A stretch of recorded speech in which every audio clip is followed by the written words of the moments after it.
Falámos assim no geral sobre as escolhas que podemos fazer de janelas. Muito bem.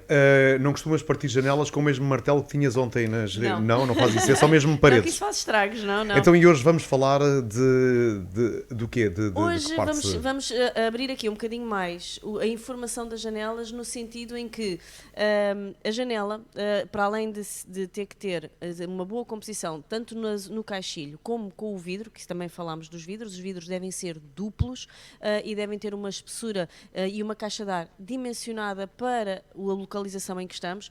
Exemplo, quando estamos em zonas de muito ruído, o vidro tem que ter uma espessura diferente de uma zona que não tem ruído nenhum, e a própria caixa de ar e o preenchimento da caixa de ar também pode ser preenchida com um gás, por exemplo, para atenuar alguma parte acústica, e ainda pode ser composto com lâmina para fazer uma barreira. Além disto, existe o tema que muita gente fala, que é então as janelas com stores ou sem stores. E depois janelas de correr ou janelas de abrir. Portanto, são aquelas máximas. Pronto. Em termos de janela de correr, eu sempre que me falam de janelas de correr também arrepio, porque a janela de correr só serve para a gente gastar dinheiro, na realidade. Sim, porque perdes metade da abertura, não é? Sim, normalmente. É uma das questões, perdes metade da abertura porque só podes andar para um lado, não é? Portanto, se corres a janela para a direita só andas para a esquerda, e só corres para a esquerda andas pela direita, portanto não temos outra hipótese. Mas para além disso, é imaginarmos isto como se fosse uma montagem de legos. Se tu tens uma janela que encaixa num perfil, tu, na realidade, ele para correr tem que estar solto, certo? Certo. Então, o que é que achas que passa por essa vento? Pronto, frio, vento, som. Portanto, por muito bom que seja o caixilho, por muito boa que seja a janela, uma janela de correr deixa sempre passar faz sempre uma perda de energia naquela zona, sempre. Seja ela por vento, seja ela por frio, seja ela por som, há sempre uma perda. Uma janela de abrir ou de oscilobatente já não. Porquê? Porque ela veda. Tu, quando fechas a janela, ela fica vedada. O bom das janelas de oscilobatente é que elas têm 3 posições. Ok. Portanto, tem a posição fechada, tem a posição aberta e tem a posição... recuada. Exatamente. Sim, okay. É aquela que inclina e que deixa ventilar a casa, que na realidade é a percentagem ideal para ventilar uma casa. A gente às vezes erradamente pensa que para ventilar a casa temos que abrir janelas todas. Não. Basta abrir 2 janelas em pontos diferentes da casa e 5, 10 minutos por dia. Daí é que estar as duas abertas ao mesmo tempo. Se fizeres isto de manhã, se fizeres isto à noite, consegues renovar praticamente o ar todo que circula dentro da casa. Perfeito. Portanto, o que é ótimo, ajuda nas condensações. Tenho muitos casos de pessoas que me dizem: não, mas eu tenho a casa cheia de condensação. Então, e como é que faz? Deixa a fase de arejamento da casa? Faço, abre as janelas, ficam abertas todo o dia. Pronto. E eu gosto de me lembrar de uma situação. Como é que faríamos então numa casa de banho que não tem janela, por exemplo? Daí temos que ter uma parte mecânica a funcionar. Em todas as casas de banho, todos os prédios têm colunas de ventilação escondidas dentro das paredes, portanto, que são os que fazem o arejamento das condutas de esgoto. É colocar uma Ventax, meio mecânico, que faça uma puxada de ar, que normalmente é regulada por um interruptor, para retirar o ar e a condensação do vapor de água que está dentro da casa de banho. Quando há janela, obviamente a gente fica logo com a indicação direta de que a pessoa vai abrir a janela. A realidade é que não abre. Porque depois temos frio, porque depois entra o ar, depois... Não, é uma realidade. E então nós, por exemplo, eu no meu caso, ponho sempre a Ventax e a janela. Mesmo que exista uma janela na casa de banho, existe lá sempre uma Ventax.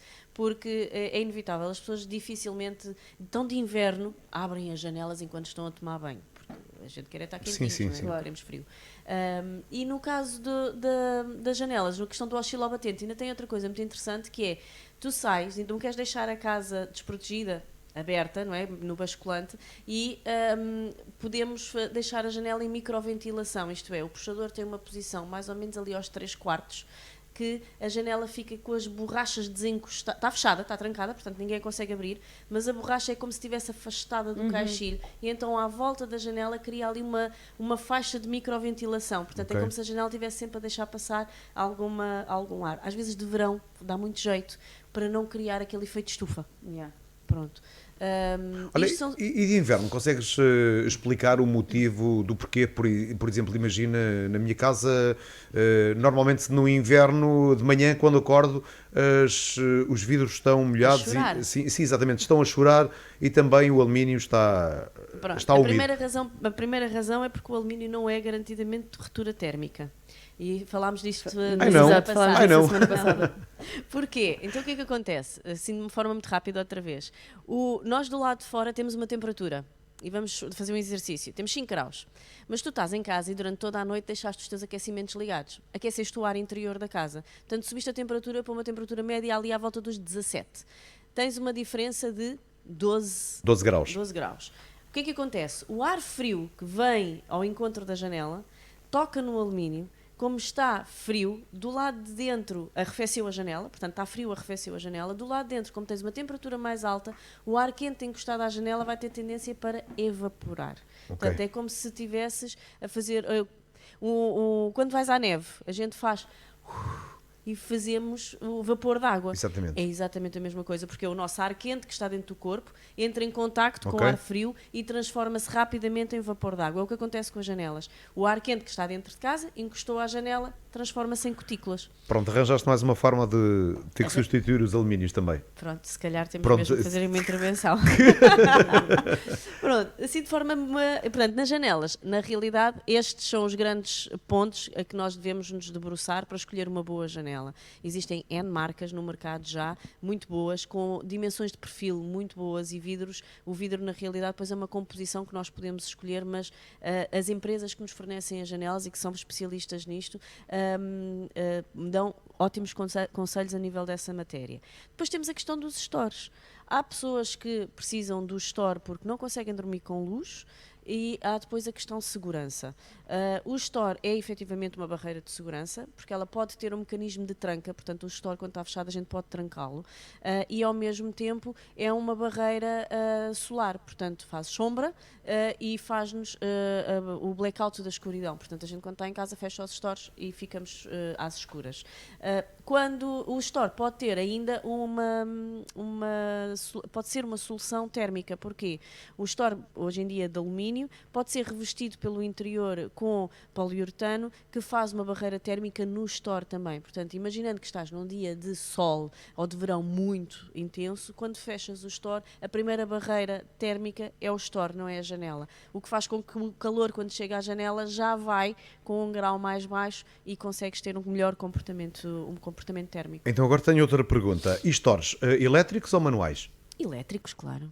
E se faltar, e se não houver energia? Quantas vezes te falta a luz hoje Eu em não dia? sei, mas pode haver, por exemplo, é algo que me atrofia muito quando não há, quando tenho claridade e não gosto muito da sensação da claridade, preciso da escuridão para dormir. Agora imagina que numa noite de inverno, e aqui acontece com alguma frequência, as quebras Mas já de não energia. acontece tanto. Mas acontece ainda com alguma frequência. consigo Mas convencer. já vi que és adepta mesmo de stores elétricos, já não há Não hipótese, consigo não há volta convencer. aqui, não há aqui volta a dar, mas para ti os stores elétricos têm É assim, sempre uma vantagem. o store elétrico para mim tem várias vantagens.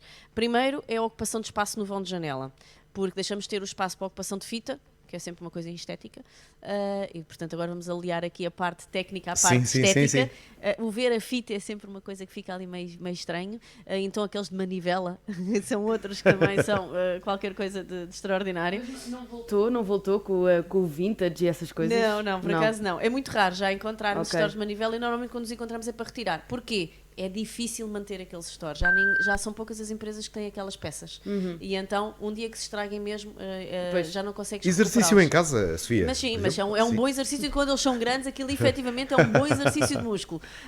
Mas a fita não é tão prático, porque na realidade tu tens que fazer um exercício físico para fazer a abertura de janela, mas num caso em que estejas a viver num sítio em que as falhas de luz sejam realmente muito constantes, diria eu que é uma má escolha fazer a solução de store elétrico, claro, não é? Porque sabemos que aquilo acontece. A realidade é que cada vez acontece menos. Vai acontecendo pontualmente e a pessoa sabe que tem equipamentos elétricos em casa e que fica desprovida deles. Eu digo-te sinceramente, eu vivo melhor sem fechar uma janela se me faltar a luz numa noite de tempestade aqui em Torres do que estar 2 dias sem frigorífico. A mim assusta-me mais o meu frigorífico, o sítio onde tu tens o armazenamento da alimentação, não ter luz e tu veres de repente com a comida a estragar, tudo a descongelar, do que propriamente ter que, agora tenho que aguentar uma noite com os stores abertos. É mais fácil, a meu ver. E aqui depois é a tal questão da ponderação. É o custo-benefício que isto nos traz e o custo-desperdício que isto nos pode trazer em casos mais danosos. A meu ver, é uma vantagem. Mas são muito mais caros os elétricos do que... Não, o store em si, a lâmina de store, é exatamente a mesma. Okay. O que encarece é a instalação elétrica que temos que fazer para eles, claro. E o facto de terem um motor. Portanto, o motor é um equipamento que é comprado à parte e é acoplado ao store, portanto, ao fiel do store. Bom, e a capacidade de argumentação que tens é uma coisa incrível, a sério. Não me convenceste ainda, eu não estou convencido, mas a capacidade de argumentação é algo que realmente, se alguém que tem este tipo de negócio, este tipo de... Sim, eu acho que... acho que por aí... Sabes que aqui nem é pelo negócio, eu acho que... Não, o negócio no bom sentido, atenção. No bom sentido, exatamente, claro que sim. Eu, na brincadeira, às vezes digo que eu sou péssima a vender livros, mas eu vendo aquilo em que acredito. Portanto, tu quando acreditas e se tens know-how para falar daquilo que estás a vender, com alguma facilidade, tanto falas do bom como falas do mau. E é aqui tanto que te disse agora, disse as vantagens de um store manual e disse as desvantagens. E dei-te as vantagens do elétrico e as desvantagens. Portanto, na realidade, são vocês depois no fim que escolhem. Eu só vos dou a informação que vocês precisam para tomar uma decisão. Mas obviamente eu depois também tento fazer aqui claro que eu só fiquei a pensar pela questão do frigorífico, ou seja, nem sequer estava à espera desse tipo de argumento. Entendes? Foi por aí. Ainda para fecharmos este capítulo, não sei se falaram ou não, és adepta de alumínios com cor ou normalmente brancos? Quer dizer, o branco é uma cor, atenção. O branco é uma cor, sim, mas... É uma grande cor. Tem o espectro todo das cores, não é? Portanto, sim. O preto é que é neutro, é que não tem cor.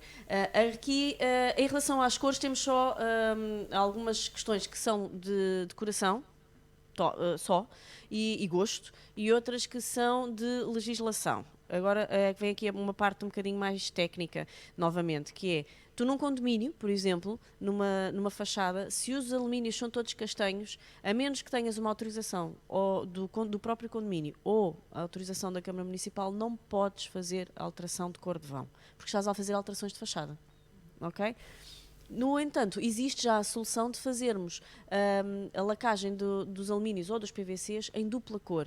Significa que por fora tem uma cor, portanto, respondes à questão da obrigação e à exigência, e por dentro consegues dar a cor que tu quiseres. Se quiseres branco é branco, se quiseres amarelo é amarelo, se quiseres é o que a gente quiser. Na realidade, para mim, branco. Pronto, branco. Okay. Porquê? É uma janela que é neutra, passa despercebida no ambiente, depois com os cortinados à frente não se vê por trás, porque o branco reflete e dá mais luz, que é outra vantagem. Não é? Tudo o que tu tenhas de branco em casa normalmente tem tendência para ser refletor, depende do sítio onde estiver, e isso vai-te trazer um ar mais leve à casa. Tudo o que seja peças escuras, alumínios castanhos, verde, então quem tem janelas verdes em casa é no imediato, a gente tira logo, temos que pôr verde por fora, mas por dentro colocamos logo branco, porque realmente o verde é uma coisa que te vai bloquear por completo depois toda a parte interior em termos de decoração, e é daqueles tipos de coisas que tu quando entras dizes assim, fogo, está ali uma janela verde. Pronto. Isso só está na moda normalmente de 18 em 18 anos ou 19 em 19 anos, por exemplo, sim, como eu sou do Sporting, portanto este ano é um ano de moda, não tenho alumínios verdes, mas... Não, então lamento informar-te, não, a moda Sporting não chegou às janelas este ano, pronto, okay. Portanto podes continuar a festejar, mas não com as janelas. Muito bem, obrigado Sofia, quinta-feira estamos de regresso. Muito obrigada, eu também. Já pensaste no que é que vamos trazer para a semana? Não, ainda vamos pensar durante esta semana. Vamos pensar. Isso, é o melhor. São 9h28, bom dia.